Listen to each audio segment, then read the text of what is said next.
Here we are in Johnsonville, South Carolina. This is Sandy Saunders. We're deep into the south on the Miller farm, and this is the old packing house. And everybody has come out. We are doing a hog in the rain the old-fashioned way. And wait till I show you this. Okay, we're here at the Miller Farm Pickin. Oh, we're ready? Pack house. Pack house, thank you. You all have to correct me. After all, I'm from good old Dorchester County, and I don't know how it's said here. Tim, no. Petey bug. Scott, no. Petey bug. Penis bug. Penis bug. Oh, you can have it on paper. Well, let's start this over again. Okay, tell me what's going on here. Okay, Scott. we are at the pack house in South Carolina, Johnsonville. We're barbecuing a hog with wood. With wood? Tell me how that's done. How do you get that started? Okay, the first thing you do, you chop down a blackjack, which is an oak. Okay, you take the chainsaw to it, you cut it up, and you bust the wood, you put it in the fire barrel, and you get your hog on the grill. We're cooking the hog in a deep freezer right now with the guts out. But other than that, okay, you fire the hog every 45 minutes. Now, is this the fire barrel? That's the fire barrel right All right, let's look here now. How do you get that down into coals? This thing is holding Okay, it. this thing right here's got rebar running through it. It Okay. holds the wood up. You hit it with the shovel any kind of way, and you knock the coals down there into the little pit where you put the shovel in. Okay. Okay, then you fire it every 45 minutes. You lift this lid up and put the coals up under the freezer. The freezer. The freezer, that's the barbecue pit. We barbecue pit's out of a freezer. Okay, now let me see here. This is a metal freezer. That's right. It's got a tin top deal. Let me move. Okay, now what are you Okay, now here? you pick this right here up and you put your coals up under here. You put your coals up under there. Wow. Okay. All right. Well, we want to shut it because it's cooking right now. We just fired. Okay. And this is your hog. Get the picture of your hog. That's your hog right there cooking. Woo! Look at that. That right there's your hog. All right, and that's a freezer dating back to 60 years ago. 60 years. About 60 years ago. Yeah, 60 years. That's what that freezer's that old, about 60 years. Yeah, the hog, we put the hog on probably about 8 o'clock this morning, and we got to cook it for about 12 hours. You fire it every 45 minutes. Okay, now what's going on here? Everybody gathers, right? Yeah, well, in the spare time of every 45 minutes, we just chill out and drink a beer and just talk the shit. Got it on. Okay, this right here is Haskell. He is the beaver trapper from South Carolina. He traps beavers all his life, and there you go. That's what he does right there. Now I hear he's like the Steve Irwin of the swamps here with getting snakes and things. That's also. Right. Yeah, he traps snakes from right on up to the hog. Okay. Trying to make a difference in the environment. There you go. All right, now what we got over here? Where's your dad? Where's your dad? He's not going to get on film, I don't think.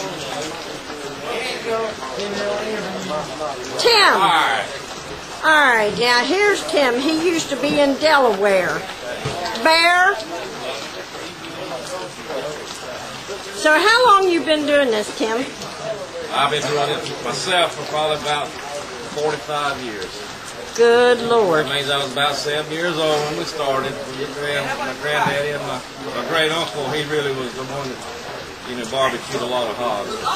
So he'd barbecue for the churches and all that stuff. He'd barbecue as many as 20 hogs at a time by wood.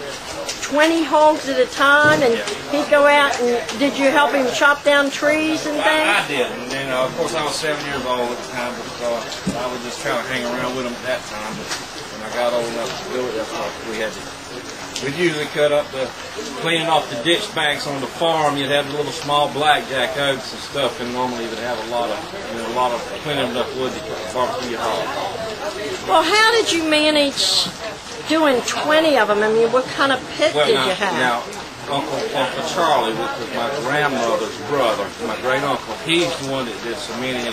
And I mean, he had to get oak wood, by the loads, the cords to cook that many. He was just and he was a little fragile fellow, but he just had big fire barrels going and a lot of wood burning and a lot of coals dropping. Do you remember what he had on top? Like here, you have a freezer. Do you remember what he had? Yeah, he had his made out of blocks. It was block sides, with rods through the middle of it, pipes through the middle of it. And he'd have, like I said, as many as 20 in a row, side by side. And the open would be front. The front would be open, and he'd fire it and then close them back up. This is just amazing. A little unique, antique old freezer that we had, and that's something that's come up and I've kept I've had personally for about 40 years now, and I plan on having it the next 40 years. Now, what's it resting on? What are these? That's just any kind of piece of tin or something. Okay. Yeah. Okay.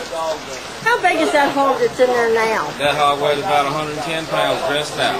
Anywhere from 110 to 125 you can put on that freezer. Now, just 1 minute. Okay, Tim, how long do you cook it?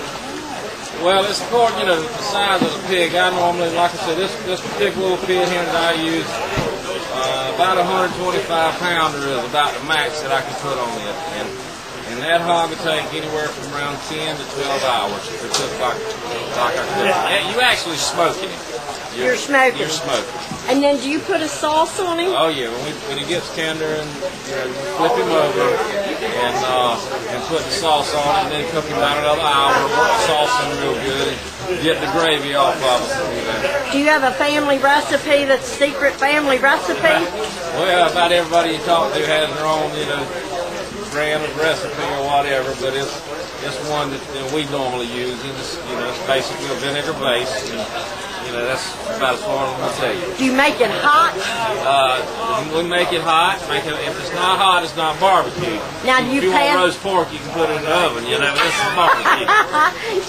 do you pass it on to your kids? The recipes and things? All my kids know how to barbecue and do the whole 9 yards just like I do. Now they haven't got into the hog slaughtering part of it like I have, because we don't raise pigs ourselves anymore. But I remember very well when we would butcher our own hogs, and started from, raise the hogs first, and then butcher them and go from that. But they don't know how to do that, but they know how to pick them up at the locker plant and take care of them from there. Now, what brings us here to South Carolina is standing there behind you. This is the cat daddy. This right here is Charlie Potatoes. And the cat daddy, okay. Cat daddy. Now that's Warren Saunders from Dorchester County. And Bear's probably going to kill something this evening because I'm going to take him over there to Jeff Collins' farm and put him in a tree stand at the door. And he is actually here to do some hunting, and they're cooking a hog. Listen. All right, okay, go ahead. Okay, as you can tell, it's a pretty big party we have. A good time, good camaraderie with people. And the reason they're down here, I met Warren Saunders in Seaford, Delaware, and I guess it was somewhere around 89 or 90, something like that. And we became best friends from that point on, working at the DuPont plant up there, and that's what brings them down here. We've been to see each other several times a year ever since then. That's great. Now, this is the first time you all cooked a hog together, is that right? Not the first time. The first time he's ever seen it cooked on wood. We've been around when they'll cook it on gas cooker, and there's nothing wrong with cooking it on gas, but this is the old-timey way of cooking a hog. This is authentic. This is authentic. This is the old Southern way, and like I said, it's something that you want the youngest to experience. Whether they continue or not, that's up to them. It's not easy. It's simple to light a switch and cut the gas on, but it's a little bit of work. But hey, it's the fun in working and pulling together. Well, you got a crowd up here. Looks like everybody's waiting